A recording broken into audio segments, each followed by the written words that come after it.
Howdy, guys. Welcome to Cliff Notes and welcome to a recap of the Challenge Double Agents episode 7, 7 weeks in. The theme of tonight, I'm just going to start off with that. I think the theme or the question or the topic is the importance of getting that gold skull and doing what you have to do to get to the final versus the impact of the bridges you burn and the people that you make mad as a result of it, because we're going to see some of that coming into play this evening. So before we talk about today's episode, let's talk real quick about what happened last week. Leo is gone. He had to drop out for personal reasons. Ashley went into the elimination arena versus Cam. Ashley lost. She is out the door as well. Second time she's been booted this year, and it should be for good, it seems like this time. Ashley is gone, and Cam now has the second women's golden skull. She and Anissa have the skulls at this point. Corey is a rogue agent. He should get whoever the partner is that leaves, that's left behind after tonight's episode, if it's a men's elimination, which we will find out. And the biggest part of the whole thing, everyone's mad at Jay and Theresa based on their decisions last week to put Cam and Kyle into the elimination arena based on them not telling Corey that he'd been voted in. A lot of things that made Jay and people mad at Jay and Theresa. So we're going to see how that plays out. Now, again, the assumption is that this week is a men's elimination because it was women's last week. And we'll see. And if that's the case, which seems the most likely possibility, if that's the case, Jay probably is target number one this week in terms of someone who has a big target on their back. And we'll talk about that as we go through the conversation. So we get back to the house after last week's elimination. And Corey and Kyle, they are both calling Jay out. They're saying, look, it could have been a men's elimination. At one point, we thought it was because TJ was jerking us around a little bit and making us think it was a men's elimination. It could have been one of us going home last week, Jay. You screwed us over. Why would you possibly do that? Leroy's mad because his girlfriend, Cam, could have gone home if she hadn't beat Ashley. So, again, a lot of people are upset at Jay. Now, I'm feeling a bit sorry for Jay. Yes, he winked at Kyle and let him think that he wasn't going in. He didn't tell Corey that he and Ashley had been picked by the house when he knew it. There's some things that Jay is responsible for. But on the other hand, I really feel like Jay was doing what he could to support his partner, Theresa. It's a women's elimination, so he kind of was letting her take the lead in terms of what she wanted to do, whether she wanted to go into the ring, whether she wanted to throw someone else in. And so I feel like Theresa kind of led the way a little bit. Jay just went along with her, but it's Jay that's paying the price, especially if it's a men's elimination this week. Now, we do see a little voiceover from Theresa talking, and she's saying, Jay, just don't keep bringing it up and talking about everything else. You may be better being quiet, let the anger pass, let new targets hopefully develop this week. And she says something about, one day in the challenge house is the equivalent of a year. It's going to be old news by the time we get done. Well, I agree. There's something to be said for letting new targets develop. But if the target's on your back, maybe you need to do a little bit to create those other targets as well. And I don't really see that Jay did that much. He was trying to do damage control. But again, a lot of people going after him. Now, we do see Theresa doing some work afterwards. She is actually in the kitchen, and she's talking to CT, and she's kind of plotting with CT and saying, I do what I have to do. And hey, next on the list, she kind of looks behind her and mentioned Darrell's name. I think he's out there lifting weights. And keep that in mind. Theresa's the one who mentioned his name first. CT, being the social game player that he is, he didn't say no. He didn't say yes. He just said, yeah, I'm fine with that. Whatever you want to do. He's a strong player. Sure, absolutely. So Theresa was kind of plotting a little bit as well, and Darrell's name was mentioned. So we'll see what happens with that. Now, we do see, every week there's a different target, and that's why Theresa's advice in some ways makes sense. Everyone's mad at Jay and Theresa this week, but just last week they were mad at Fessy for what he did. So it does vary.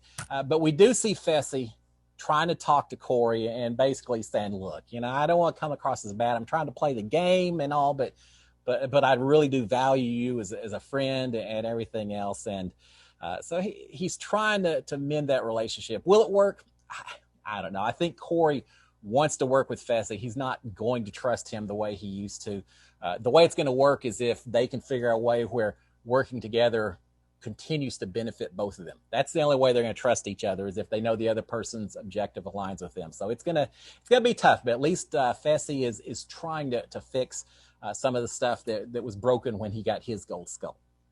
Lots of discussion, lots of mending relationships at this point in time. I keep saying that word over and over again because you see just a whole lot of it. We're at that point in the season where people have to get aggressive. They have to go for these gold skulls, but you burn bridges. You get people little upset with you when you do it, and so we're seeing that happen now. And then all these people trying to smooth things over, make things a little bit better, except for Devin. Oh, Devin, the little joker in the house. I feel like old Johnny Bananas did this sometimes. Some of the other vets have done it, but leave it all to Devin this week. He's just a poker and a prodder and a shit stir. There's no better definition or description of him. From a gameplay standpoint, I got a lot of respect for Devin and the mental game that he plays. I think he's a master at it. But if I was in that challenge house, if I ever go into that challenge house, Devin is probably my target number one. I'm going to boot that guy there based on his dislike of Big Brother players and his distrust of the Big Brother family. May not be a bad idea. Yeah, we maybe shouldn't be trusted too much, but Devin really throws it out there. And so sure enough, Devin's out there throwing shade at all the Big Brother players, saying, I don't trust any of them. They played in that house. The whole thing's all about lying. I'm going to break that alliance. That's all I'm going to do. He's ready to break it up. And he does what he can. He just starts poking at everything in just a little bit that we'll talk about. But before we do that, let's talk about the challenge this week. It's called, I think it's called Aerial Takedown, and it was a fun one. I like this one. It's imagine a helicopter with a big old ball hanging from the bottom of it with a bunch of cargo nets, and 5 people at a time, 5 men, then 5 women, then 5 men, 5 women have to hold onto those nets. The ball's picked up in the air, and it's king of the ball. Whoever the last person is holding on wins that round. You then take the time that you survived, or how quickly you got everyone else off the net. You add it on to your partner's time for them to be the last one on the net, and see who got the fastest time. Really a cool challenge. So in round 1, it's a women's challenge, and we see the last 2 that are left on that round are Nani and Casey, and they're fighting it out, and not really sure, but Casey ends up taking it. And there's a couple of things I realize as I'm watching this first round. First of all, this seems like a perfect time, a perfect competition to make some quick deals where, you've got 5 people, and who's to say that 4 people can't gang up on 1, 3 on 2, etc. It seems like it'd be a good time to make a deal with 1 or 2 other people saying, look, I won't push you off the net if you won't push me off the net until we get these others off, and then whichever of us do best, it's all fair, but I'll protect you until that point if you'll protect me, and maybe we can make some kind of promise to watch out for each other after this thing is done. If one or the other wins the competition, it just seems like a good time to do something like that. The other thing I really noticed and I'm thinking about as I watch this competition is your starting position is so important. If you're on the cargo net and 2 of your big enemies are on either side of you, you could be in trouble. You really want to make sure that you're positioned where if you got an enemy, there's someone between you and that enemy, or you want to make sure that you're far enough around on that cargo net to avoid the people that are gunning for you or really want to play that competition. So it seems like positioning was huge on it. We didn't get to see enough of the competition if they were told exactly where to stand, the order around the ball, or it was just a free-for-all. Don't really know, but I think the way you started that game and where you're positioned made a huge difference in how you finish up. But with that being said, round number 1, it's quite the battle, and eventually, again, KC takes it. So now we get to round number 2. These guys are going to go for it, right? They're going to kill each other trying to throw them off this ball into that cold, freezing water. No, not so much. We see Fessy and who all is down there? Fessy and Corey, several of them are saying, CT, and Devin. I can't remember who's in there saying, I don't want, yeah, I may go, but I'm taking you with me. You better not come after me because I'm going to come after you. And basically just making threats with each other. You better go after someone else besides me. And at the end of the day, no one goes after anyone. And I don't know, is it because they're afraid of that freezing cold water? I kind of doubt it, but maybe. Or is it just a matter of no one wanted to make the first move to go after someone else? You're kind of showing your card, showing your hand. If you make a move to the left or the right to go after one person or the other, and we're all five of these guys so worried about creating bad blood or making someone upset thinking they were the first target that instead they just sat their whole time. They basically default. In fact, they all were disqualified. They all timed out. And so at the end of the day, I assume that all of them basically said, I'm not going to get blood on my hands. I'll just sit here. It'll be a 5-way tie. We'll leave it to our women partners to get the blood on their hands and do their work, and we'll just see what happens.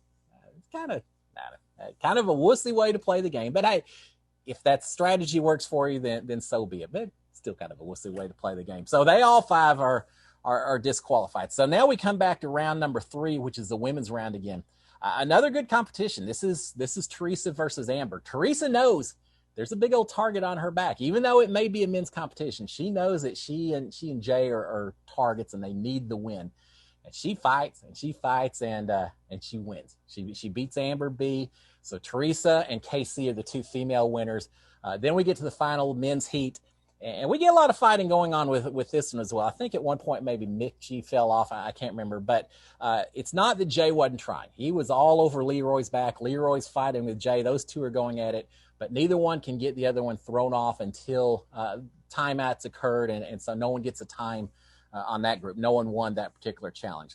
So at the end, we basically have 2 teams that really fought hard and are up for it. Either KC and Leroy or Jay and Theresa. And again, very, very different sides. Leroy's mad at Jay and Theresa. Jay and Theresa are feeling threatened. And the winner of the aerial challenge, the king of the ball, is KC and Leroy. It's going to shake things up a little bit. Now, neither one of them has a gold skull. So my first thought, is this Leroy's chance to volunteer and get that gold skull? We already have 3 gold skulls given out to the men. There's only 2 of them left. So as much as people don't want to get sent home because they fought and they lost, you got to be fighting for those gold skulls. And this may be a perfect opportunity for Leroy, even though he wants to, it seems like his primary target is Jay to get back because they put his girlfriend Cam in last week on it. But Leroy needs to concentrate on what he needs to do to get into that final. We do see a little bit after that. Amber B is complaining to Nani, saying, Theresa, she was trying to work out some kind of deal before the competition. She wanted us to throw it to her and all. And she acts all upset. I don't know what the big deal is. Try to work your deals. If they don't work, they don't work. If you can make something happen, fantastic. It didn't seem like that big a deal. In the club, Theresa and Amber B go at it again, talking about the same thing. After they get done, Amber said, I'm not really sure what was going on. And I'm kind of the same way. It seems like it was a little bit overblown. There was a lot going on that I feel was overblown in that part of the episode, that particular evening. Remember Devin? Remember how much I was talking about poking and going after big brother people?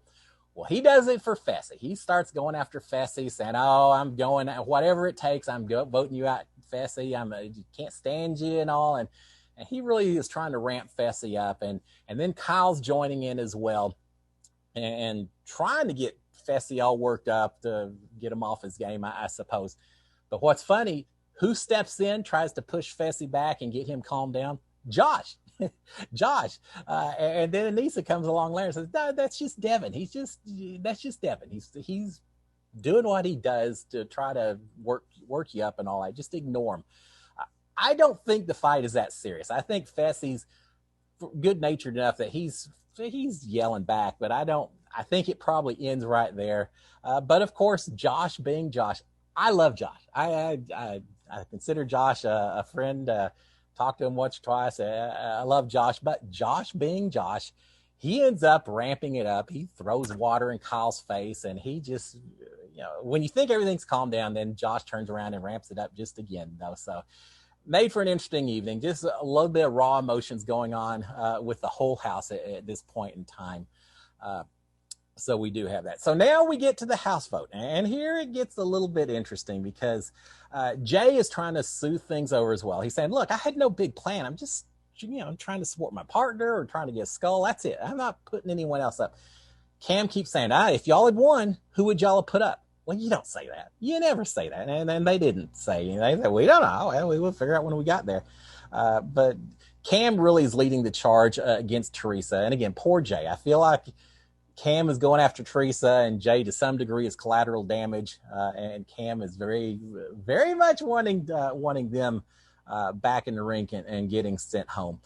So we do have that. And so the House votes. And as it turns out, going into the elimination arena this week, Theresa and Jay have received 12 votes. It looked like it was all the vets that voted for Jay and Theresa, plus Amber M and Mitchie, if I recall correctly. So anyway, Theresa and Jay get 12 votes. They're going into the elimination arena. And so here's the big question. Is Leroy now going to go up against Jay? It seems like a good opportunity for Leroy to go in and get a skull, but Jay is such a strong competitor. Now, Casey might support it. Remember, Casey and Leroy are partners. Casey might support it because if it turned out, if there was a twist, if this was another women's elimination, it means that Casey would be going up against Theresa, and Casey still needs her gold skull. So I have a feeling Casey was okay if they made that decision to go into the ring. And as it turns out, when we get there, well, the other option, if Leroy doesn't want to go in, if Casey doesn't want to go in, would be to put up Nam and Lolo, because Nam and Jay are close friends with one another. Every one of these eliminations seems like you're partnering up friend versus friend for set, not so much last week, but weeks before that. And so those are the options. Well, as it turns out, it is indeed a men's elimination, and Leroy has volunteered to go into the competition itself. But let's talk about who was voted in.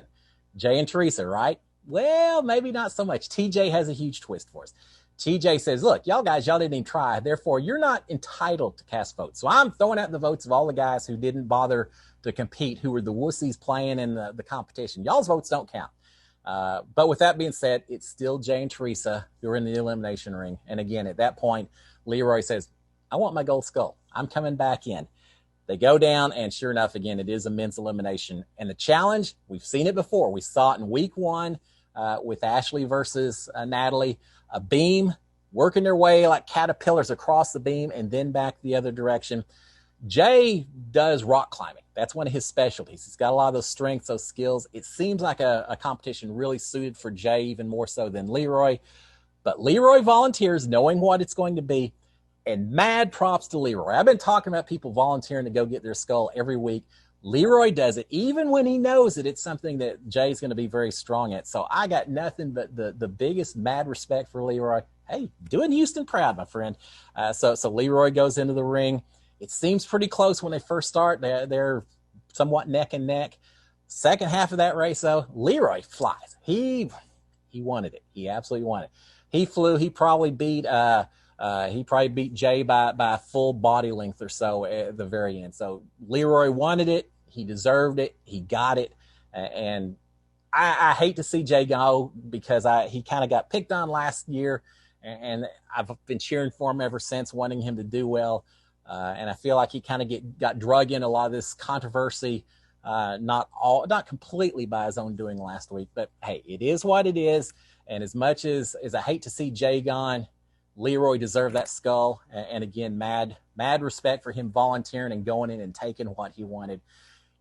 So now we come down to the partners, and it comes to Leroy picking his partner. Does he want to stay with KC? Does he want to take Theresa? I don't think he wants to do that. Or could he pick up Cam, his girlfriend? Now, here's an interesting deal. Well, let me say, he ends up staying with KC, and I don't have any problems with that. I understand the argument with it, but here's the one thing I'm thinking about that. If he had gone with his girlfriend Cam and picked her, they both would have had gold skulls. There would be no incentive for either one of those two to ever want to volunteer to go back into the arena if they were the double agents for the week. And so that seems like a good position to be in. Now that he's picked KC or chosen to stay with KC, she didn't have her gold skull yet. So we're going to have competition within the next few weeks where Casey's going to want to go into the ring, assuming it's a women's competition, and Leroy won't have a choice. He'll have to go in there with her, I suppose. And if it turns out that TJ pulls something and it turns out it's a men's twist again or something, Leroy could be collateral damage. So there's a part of me that thinks you're not burning bridges, you're not making waves by keeping KC. By taking your girlfriend, maybe that makes you a bigger target overall. But forget girlfriend, just taking someone who already has a gold skull, I can see the merit of that as well. So, but it doesn't happen. He keeps KC. I think, again, that's the safe move, and it's probably the best move. Just me thinking a little bit. So he does that. So now by default, Corey didn't have anyone last week. Theresa has now lost Jay. So those two are matched together. Neither one of them wants it. Theresa doesn't want Corey. Corey doesn't want Theresa, but they're forced to work together. I don't know. Can they come together? Can they have some kind of agreement, some kind of truce and go after other people next week? Or are they just going to be throwing each other under the bus? I don't know, but it's going to be interesting. So there you have it, guys. At the end, we lost Jay. Props to you, Jay, but Leroy's got his gold skull. We now have 4 men with gold skulls. We have 2 women with gold skulls. There's not that many of them left. We'll see what happens next week. Guys, y'all have a fantastic one. Cheers. Later, guys. Bye.